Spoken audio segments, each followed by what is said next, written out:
Je m'imagine, t'as vu, au moment où elle l'a prise. Médaille bronze au taekwondo haïtien. Tu vois, ça, je sais pas que ce moment-là où t'as tendu le plateau et tu l'as prise comme ça. Regarde, même moi, regarde, waouh, ah, c'est magique. Toutes ces années là, j'ai pu t'entraîner comme un charognard. Ah là là.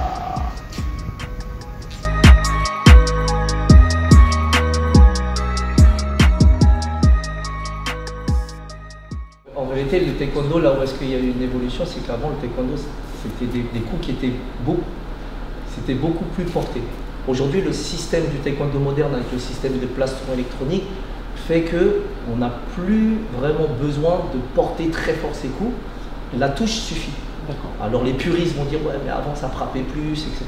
Mais en réalité, moi par exemple, j'étais bon à mon époque dans l'ancien système de scoring. Un petit titre, vas-y, on voit. Moi j'ai été plusieurs fois champion de France, j'ai été membre de l'équipe de France, j'ai participé aux plus grosses compétitions internationales. Bah voilà, on y va là. Et donc non, j'ai eu ma petite carrière à moi.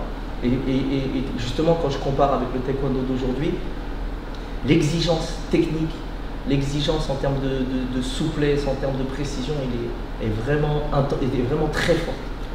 Là où est-ce qu'avant, on avait une explosion d'une rafale de coups de pied, mais qui n'étaient pas tous aussi précis les uns des autres. Le but, c'était vraiment de saper, de taper fort. Il y avait vraiment cet aspect-là qu'on voit moins aujourd'hui. Mais je garantis les puristes que vraiment le taekwondo moderne, il faut être souple, il faut être précis, il faut être rapide et il faut taper fort. Et détrompez-vous les puristes, les puristes du taekwondo qui pensent qu'aujourd'hui le taekwondo moderne ne tape plus, c'est une fausse idée. Vraiment, moi je m'entraîne avec un groupe d'athlètes de jeunes, ça tape très fort. Mais le système de scoring électronique fait que tu sais, quand tu vas dans le très haut niveau pour être champion olympique, tu dois te servir de toutes les règles jusqu'au bout. Donc rien ne sert de taper fort quand taper doucement te fait économiser de l'énergie, te fait économiser ton capacité blessure. Tu viens, tu mets un gros boulard sur le bras d'un mec. On a vu McGregor qui vient, met un gros shoot et il se casse le pied sur le coude. Mais au taekwondo, on aurait peut-être pu toucher la touche et ça suffit. Donc voilà, c'est ça qui. Encore un peu chaud au fond, c'est pas. Voilà. Au début, on se cartonnait bien, et puis après, au fur et à mesure avec les règles, on touchotait un peu plus. Ça n'enlève rien à l'efficacité de la discipline, mais c'est s'adapter à un règlement. Exactement. C'est ça. Je veux voir la médaille, s'il te plaît. Je peux toucher? Bien sûr, si tu veux la porter aussi. C'est pas vrai. C'est impressionnant, hein? Qu'est-ce que c'est ça? Le V. Je veux dire que ça c'est le V de la victoire. Le V de la victoire. Et ça là, c'est quoi? Un panthéon, à mon avis. Ouais, c'est ça. C'est niqué du coup la déesse de la victoire? Comment? C'est pas la déesse de la victoire? Nicolas, c'est pas elle. Oh, j'en sais rien. De toute façon, on a des intellos sur la chaîne. Ils vont nous dire. Moi vraiment ça m'a. Tu m'apprends un truc? C'est incroyable. Incroyable. Quand on voit toute la sueur, tous les sacrifices, les heures d'entraînement, tout ça, pour ça, purée. S'il y a un peu de sueur, t'hésites pas à la nettoyer. Ah, je sais pas, mais. Tu prends un peu d'alcool de vinaigre dessus, tu frottes. La tradition du club. Parce qu'il faut savoir qu'Alféal, avec toutes les sollicitations, elle n'aime pas ça.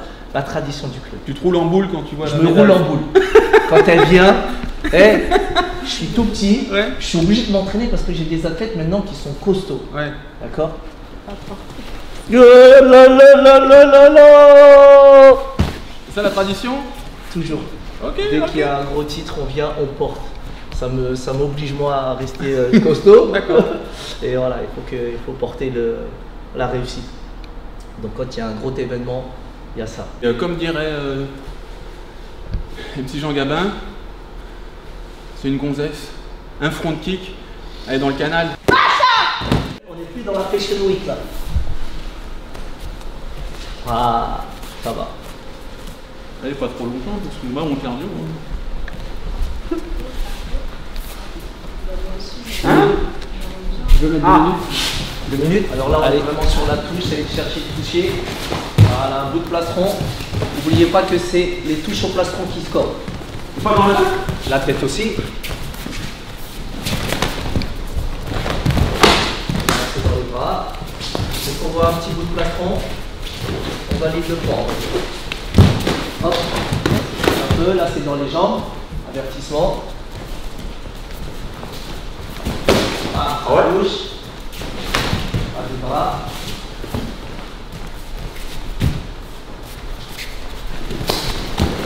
Là, ça rentre bien aussi là, le grec.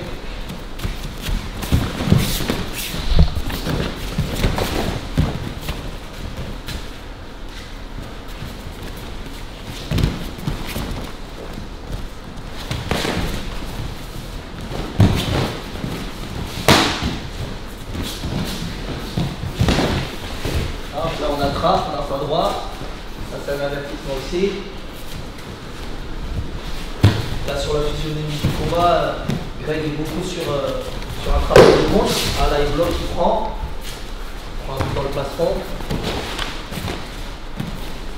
Hop.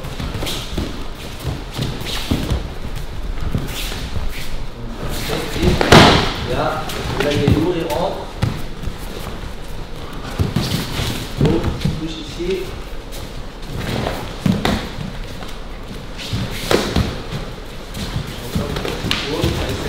Voilà, ça trappe. Caillot. Bien. On reprend.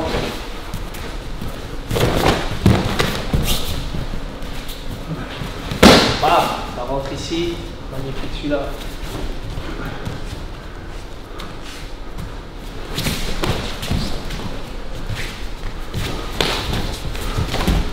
Top. Magnifique 2 minutes. Vous avez vu que sur le combat, par exemple, Greg, là ce qu'il a fait, c'est que la stratégie, il a vraiment essayé d'aspirer Althea où elle était, où vraiment son but à elle, son but à lui, c'était de marquer sa présence, mais plus de l'aspirer pour essayer d'enlever sa jambe et de pouvoir contrer derrière. D'ailleurs, il en a mis un ou deux qui étaient plutôt pas mal, où il enlève bien la jambe et il va chercher derrière. Donc il y a une vraie expérience de blocage et de projection de jambes avant de revenir, ça c'est une bonne chose. Par contre, il n'a pas été offensif et donc du coup on n'a pas pu voir Althea peut-être sur le registre d'un travail de défense. Et là vous avez vu que la différence c'est quoi? C'est que les coups à Greg, on voyait qu'il y avait de la puissance dessus. Alors qu'Althea, elle marquait autant, voire plus de points, mais c'était des touches. Et on les voyait aussi très clairement. Et ça, c'est une vraie différence qu'on peut voir entre le style des deux. Après, l'idée, c'est peut-être d'avoir un round un peu plus offensif. Ouais, je vais être plus offensif. Tu vois, un petit peu plus offensif, où justement, tu vas peut-être la repousser dans ses retranchements, où elle va devoir défendre. Donc voilà, c'est ça. Après, vous avez vu, là où est-ce qu'encore une fois, les règles du jeu sont importantes, c'est que le réflexe fait que des fois, il tape dans les jambes. Ça c'est une pénalité tout de suite. Je n'ai pas tapé une fois dans les jambes. Il y aura la vidéo. Attends, ça dépend où elle s'arrête les jambes, mais comment ça? Là. Eh mes frères, elle a des jambes. C'est Adriana Carambeu. C'est ça. C'est ça l'idée. Taekwondo. Non mais non, sérieux, ça recoupe les jambes. Ah bah oui, alors je tapais dans les jambes alors. Effectivement. Donc voilà, voir ce registre-là, c'est plutôt. Maintien un peu ou pas? Pas pour l'instant. Eh bah les gars, réveillez-vous aussi, hein. Agence de mannequin, tout. De toute façon, après cette vidéo, tu seras mondialement connu, tu te rends compte? Je te fous de ta gueule. Attention. Attention. On est parti? Ouais. Deuxième round. Tu prends un petit coup de flotte? Vas-y. Là, du coup, toi, tu l'aspires. Tu l'aspires. Et là, tu l'aspires. Hop, tu vas sur elle. Tu l'aspires. Après, quand tu vas venir te rentrer là, tu le stops, tu montes. Là, tu vas pouvoir jouer avec ça. Par exemple, quand des fois tu le trucs ici, tu vois, lui il t'évite d'arriver ici. Tu peux pas rigoler ici? Là, t'es bien. Mais là, en tout cas, bon, après, c'est lourd. Tu vois, c'est lourd, c'est imposant quand ça vient et tout ça. Mais bon, oublie pas que là, le but, c'est de montrer un panel de ce que peut être le taekwondo, la vitesse, la souplesse. Allez, tu vas bien freiner. Voilà. Déjà, on voit déjà dans l'attitude de Greg qu'il veut y aller plus. Voilà. Et là, du coup.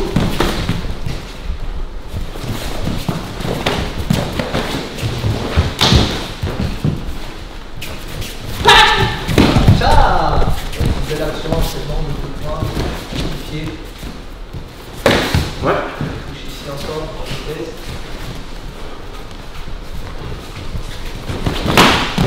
Voilà. Là, c'est un phase de remise. De l'autre côté.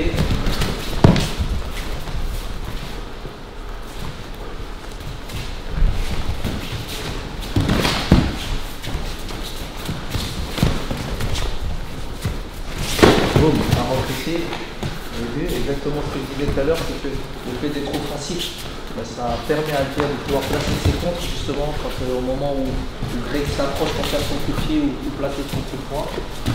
Ça va permettre de travailler sur ce travail de fer. Là ça pousse encore, là ça pousse encore. Il y a le tentative de doubler. Hop, encore accord. Oh là là là là là là là là là. Et ça c'est beau ça. Ok, on est bon. Merci. Super. Super. Et vainqueur. J'adore. Et vous avez vu que, par exemple, là sur le travail de déplacement de Greg, pareil, hein, il a été beaucoup plus offensif. Du coup, on a pu voir qu'il y avait des petits contres qui passaient au moment où il voulait engager son coup de poing. Par contre, ce qu'il y a, par exemple, c'est qu'au niveau des règles de compétition de taekwondo, on n'a pas le droit de reculer plus de 2 fois. Par exemple, si la personne fait un coup de pied, tu fais un retrait. Ensuite, elle refait un coup de pied, tu fais un deuxième retrait.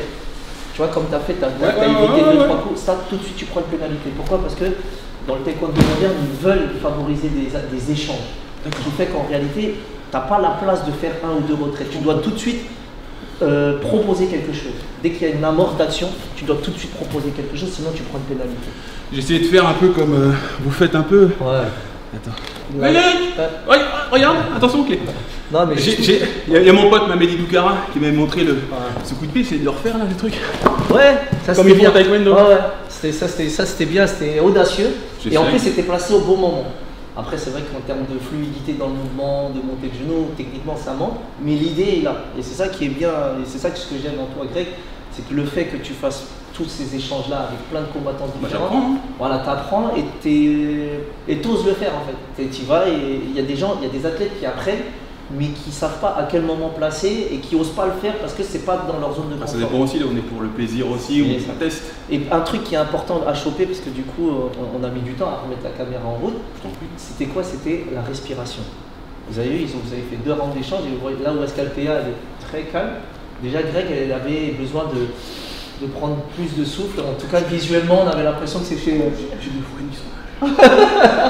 Et puis c'est vrai, elle a 2 fois et demi son âge. Non mais en tout cas en termes de décharge d'énergie, on voit que justement le fait de devoir à chaque fois lever le pied au-dessus de la hanche, c'est une vraie exigence sur le plan physique. C'est-à-dire qu'en termes de décharge d'énergie, voilà, c'est vrai que de mettre des coups dans les cuisses c'est comme ça, hein. C'est ça. Il faut les mettre comme ça. Ouais.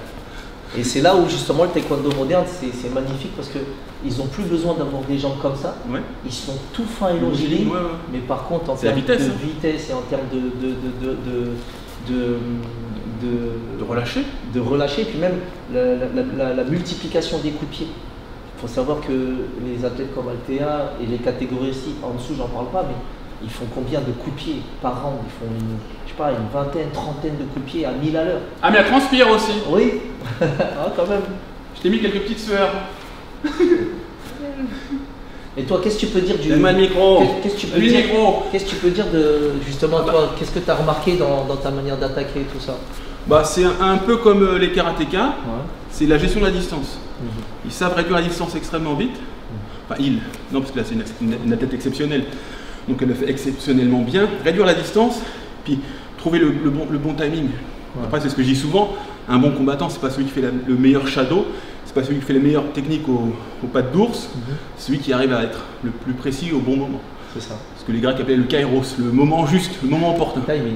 Et tu peux faire tes coups de pied des coups de pied magnifiques, mais s'ils sont dans le vide, ça sert à rien. C'est pour ça que sur internet, parfois, on voit des mecs qui font des shadows de fou, des coups de pied à 1160 degrés. Puis après, il y a quelqu'un qui est un peu plus dégueu en technique, et puis il est plus fort. Parce qu'il place mieux, parce qu'il est plus précis, parce qu'il est plus cohérent et plus réaliste par rapport à. Moi, ce qui m'intéresse, c'est ce que la Théa montre, c'est l'efficience du combattant. Et puis j'ai aimé sa capacité à s'adapter très vite sur. J'ai aimé sa capacité à s'adapter très vite sur le balayage où elle fait le petit, la petite défense qui va bien, que tu prends plein de tête. Le ralenti, on veut le ralenti. Ah bah vous l'aurez. Ça, j'avais pas l'intention de toucher. Ah bon? Mais il a fait comment ça, une projette, il fait son karaté? Tiens, cadeau. Un petit bisou de pied. Mais ouais, c'est pas con ça. Ouais. C'est sorti tout seul. C'est ce qu'on fait, c'est ce qu'on aime bien faire en karaté. Tiens, vu que en plus on est en garde inverse, si elle m'envoie le coup de pied que tu aimes bien faire, souvent, bah, tu viens ici. Ouais, celui-là, ouais. Tu rentres. Puis descends. Et après on aime bien frapper comme ça. En karaté, on aime bien. Magnifique ça. Vous faites les balayages aussi? Le côté technique. C'est vrai qu'au taekwondo, il y a plusieurs facettes. Hein. Tout à l'heure, tu posais la question sur l'aïkido. C'est vrai que nous, au taekwondo, bon là, c'est vraiment la facette combat, avec les règles de combat, mais après, il y a l'aïkido. Après, dans l'aïkido, justement, tout le côté technique, on a tous les clés de bras, les balayages et tout ça. C'est une autre pratique, ça fait partie de la même discipline, mais c'est déjà. Montre-moi une clé de bras. Montre-moi, on y va, allez. Parce que tu as ouvert ta tête. Non, mais par exemple, les clés de bras très simples, c'est quand on attrape ici, c'est le même principe que tous les trucs. C'est juste attraper ici et juste tordre ici, tout simplement, de former le triangle. Un peu comme un aikido, quoi. Voilà, ce truc, et tu peux tenir comme ça, tout simplement. D'accord. Tu vois, c'est des clés. Vous avez du sol aussi? On n'a pas de sol à proprement dit, qui se rapproche du grappling ou du jiu-jitsu. Oui. Mais qui se rapprocherait du jiu-jitsu ou du grappling. Mais voilà, ça reste des arts martiaux ancestrales. Voilà, comme tous les arts martiaux, voilà, à la base, les arts martiaux ont été créés déjà d'une pour se défendre, pour conquérir des territoires, surtout pour le mental, je pense. Pour le mental, mais aussi c'était une manière de gérer la masse. Oui. Pourquoi? Parce que voilà, les arts martiaux, quand tu regardes, tu les éduques. Voilà. Surtout dans les pumsés que vous faites ou les katas, c'est très militaire. C'est ça. Et ce côté militaire-là, c'est ce côté martial-là, en réalité, c'est une meilleure manière de gérer justement la masse pour gagner les guerres, pour défendre son village, pour tout ça. Donc voilà, je pense que quel que soit l'art qu'on pratique, il y a de tout. Même en boxe thaï, quand tu regardes par exemple la boxe thaï, il y a le côté clé, il y a le côté sol. Donc, mais après, c'est vrai que les règles sportives ont été déclinées et chacun a pris son identité. Et là où est-ce que justement l'UFC et le MMA est très fort, c'est qu'aujourd'hui, voilà, ils ont réussi à synthétiser de manière sportive ce qui se rapprocherait le plus d'un combat de rue. Parce qu'en réalité, même quand tu compares un combat de rue et l'UFC, déjà il y a une différence. Sauf les premiers, les UFC. Oui, sauf les ouais, mais les premiers UFC c'était de la boucherie.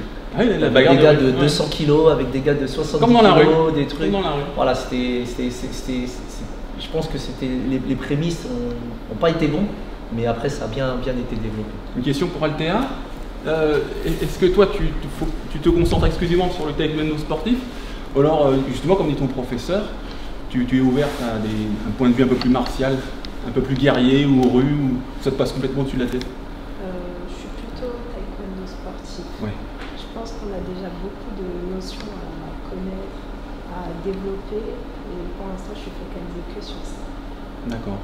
Donc là, jusqu'aux prochaines échéances olympiques, donc, parce qu'en fait le taekwondo, on n'en parle que pendant les JO, donc tous les 4 ans. Parce que là, tu vas t'entraîner comme d'habitude, tu auras peut-être des subventions étatiques, ou tu vas continuer sur tes études, ou tu vas tout faire?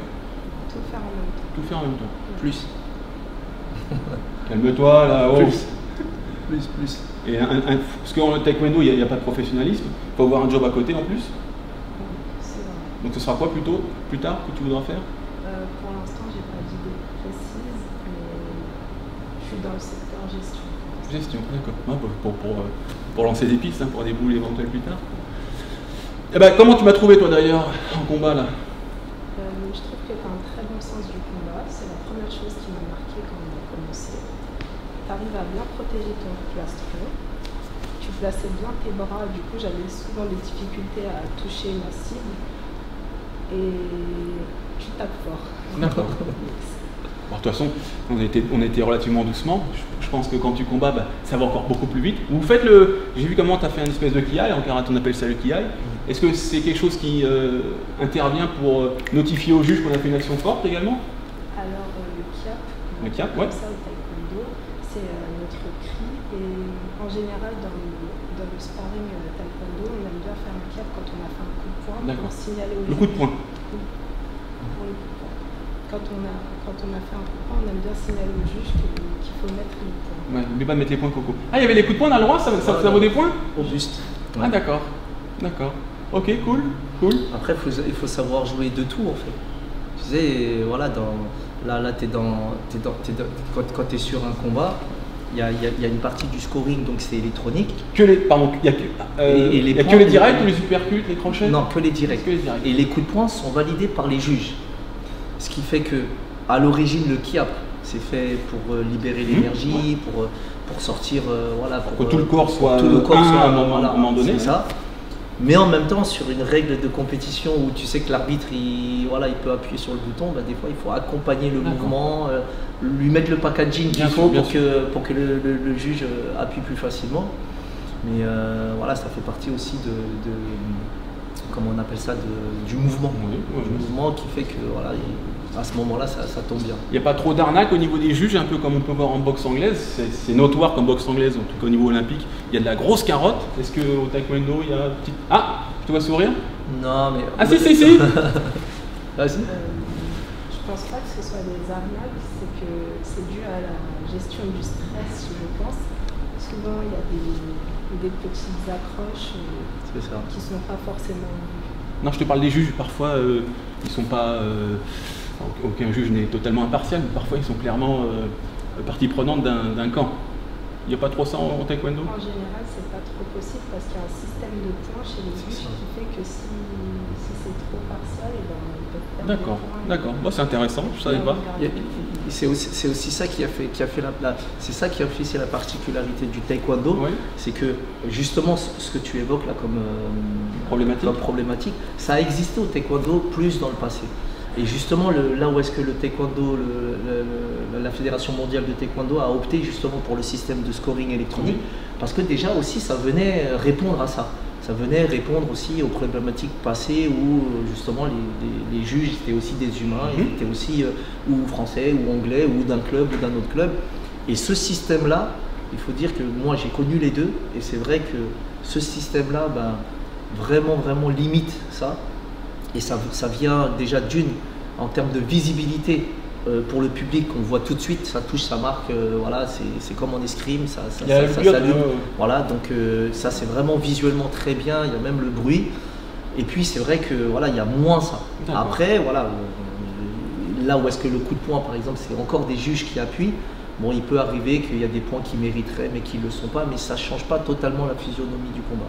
Par contre, oui, ce qu'elle disait, c'est que l'arbitre central, des fois dans l'enjeu, normalement ils sont professionnels, mais c'est vrai que l'enjeu fait que parfois c'est dur de donner l'avertissement au moment où il faut, voilà, c'est cette partie-là qui est dure. Et aussi parfois, comme en tant qu'athlète, par exemple si l'arbitre va se mettre d'un côté... Oui, d'accord, il ne verra pas. Oui. Voilà, par exemple, c'est comme ton prof qui a vu aucun de mes points parce qu'il n'était pas du bon côté. Non, regarde, par exemple, regarde ce qu'il fait là. Attention, regarde, c'est très bien. Par exemple, si moi je suis là, et par exemple là tu m'attrapes, mais l'arbitre est là. Et là il met un coup de pied dans la... Non, là tu ne vois pas. Ça veut dire que si toi tu m'attrapes, tu me tires et tu me tapes, là, et là tu me mets un coup de pied, tu vois, ben là en vérité, tu n'as pas le droit de m'attraper. Mais comme en fait, elle est mal placée, mais ça fait partie des règles aussi. Alors j'ai fait un coup de pied parce que parfois je vous vois faire ça en taekwondo. Hein? Non mais pourquoi? Ça existe ça? Non mais ça maintenant c'est pénalisé. C'est pénalisé. Parce qu'à un moment... Mais dans la tronche il est bien. C'est ça. En fait ce qu'il y a c'est que justement les règles font que c'est des chaussettes électroniques. Et le but c'est si tu touches comme ça marche. Donc en fait tu te retrouvais avec des combats où les mecs voilà. Non, le mec voilà là. Et le mec est arrivé comme ça au corps à corps, il faisait ça. Tu vois? Et ça marquait. Et ça marquait. Et ça ils l'ont pénalisé.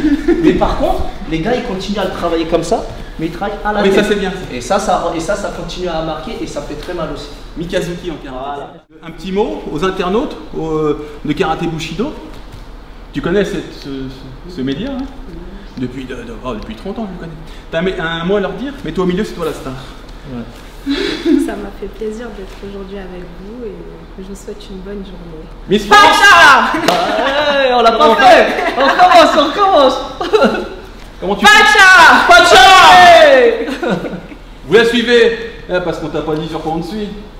Sur Instagram, À quoi @IamAltea, _L. Sur Facebook, Altea Lorrain Athlète. Et voilà, c'est tout. Donc le pouce en l'air pour Altea, superbe athlète, 3e au JO, rendez-vous compte. Donc pour moi c'est un grand plaisir de te rencontrer. Merci, Ainsi que ton entraîneur. Ouais, moi aussi. Et puis c'est assez rare, on reçoit du taekwondo, la dernière fois c'était avec Mamedi Doukara, grand champion. Puis là encore, on reçoit encore une championne d'exception. Donc immense plaisir pour tous les viewers. J'espère auront été contents de cette rencontre. Bon, déjà, je remercie Karaté Bushido parce que moi je suis un vieil athlète, ça fait longtemps qu'on me suit aussi sur ça.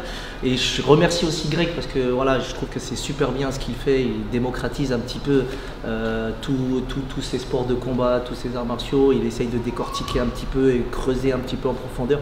Ça, c'est admirable pour lui. Et puis, je note aussi une chose, c'est qu'apparemment, il a défié certaines personnes. Donc, le petit clin d'œil à la petite balayette de karaté pour Dacosta, apparemment, il veut te faire la même. Moi, je pense qu'après ton titre, là, tu peux lui faire... Je te casse en deux, Steven Dacosta, je te casse en deux. Et puis, Cyril, dernièrement, j'ai vu un truc sur toi où tu étais en sparring avec le Camerounais, là.